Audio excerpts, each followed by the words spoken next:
5월 6일을 기점으로 한국은 민주국가 중 첫 번째로 사회적 거리두기에서 생활 속 거리두기 단계로 경보를 낮추었고, 황금 연휴가 끝나갈 무렵 마침 딱 맞춰 이태원 2차 파동이 발생했습니다. 만만치 않았습니다. 첫 번째 클럽은 1946명 중 1309명이 방문 기록을 허위 작성해 두었고, 마침 66번 판정자는 네고데이 클럽을 더 방문한 것으로 드러났습니다. 시국이 시국인 만큼 적극적인 협조를 얻기도 힘든 말 그대로 총체적 난국이었습니다. 선량한 한국인들은 그들을 걱정하면서도 분노했습니다. 5천만 명의 국민들이 5개월 동안 쌓아 올린 공든 탑이 불과 하루 만에 흔들리기 시작한 순간이었기 때문입니다. 한국인들이 분노한 만큼 일본은 비웃었습니다. 자랑스러운 모습으로 자화자찬하다 2차 파동 등의 기사와 멋진 실험, 일본은 따라갈 필요 없다, C19 세계 리더 타이틀도 거짓말, 일본보다 못한 의식이라는 댓글은 각각 헤드라인과 베스트 댓글을 장식했습니다.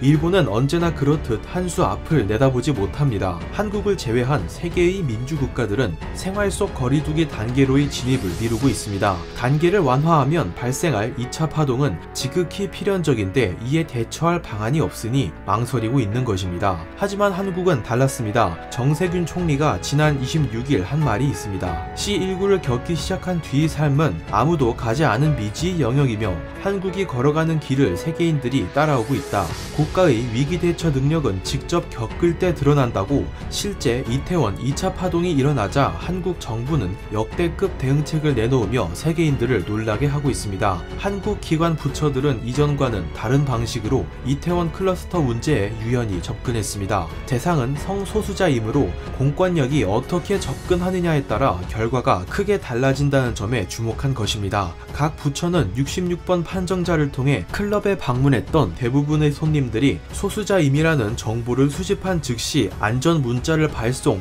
첫 번째 클럽 방문 명부를 통해 방문자들에 대한 연락을 시도했습니다. 60%에 달하는 이들이 아우팅을 우려해 신분을 숨기자 2차 안전 문자에는 이태원 클럽 근처를 4월 말부터 5월 6일까지 방문한 사람들로 확대했습니다. 장소와 기간이 뚜렷하지 않아 포괄적인 인원이 해당되게 만든 것입니다. 그 결과 첫 클럽에서 60%에 달했던 연락 실패율을 11일 현재 5개의 클럽 5,517명 중 3,535명으로 64%에 달하는 연락 성공률로 뒤집는 데 성공했습니다.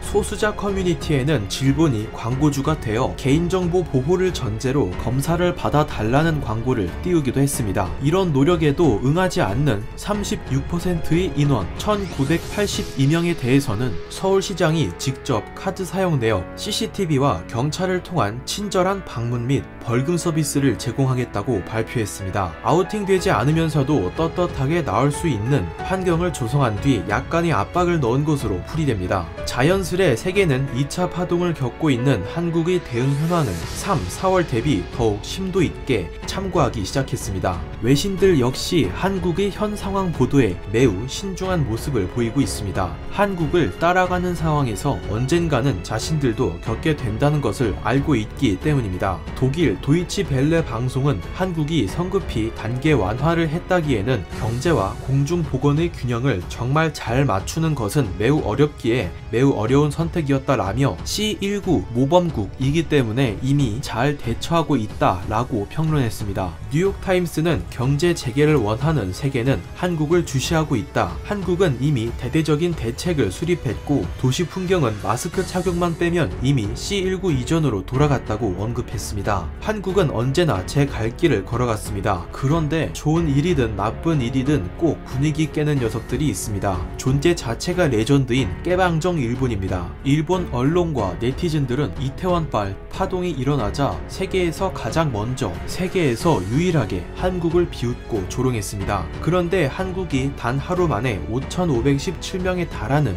인원의 전수조사를 끝냈다는 소식이 알려지자 급돌변했습니다. 요미우리 매체는 11일 한국의 C19 대책의 영웅 기사에서 이태원 2차 파동이 일어났지만 정은경 본부장은 자책이 아님에도 국민에 대한 사과까지 하며 두터 두터운 신뢰를 얻었다며 그녀를 국제기구 사무국장으로 추천하는 게 어떻겠나 라고 부러움을 나타냈습니다. 동시에 일본에서는 11일 기준 도쿄 기관들이 도청에 판정자를 보고하는 현황에서 다수의 누락 사례가 있었다며 100명에 달하는 추가 판정자가 제대로 추적되지 않는 상황이라고 우려를 나타냈습니다. 일본은 한국의 일거수일투족보다 아베의 인사 개입 입법 발상에 좀 더 관심을 가져보는 건 어떨까요? 이상 퀴즈였습니다.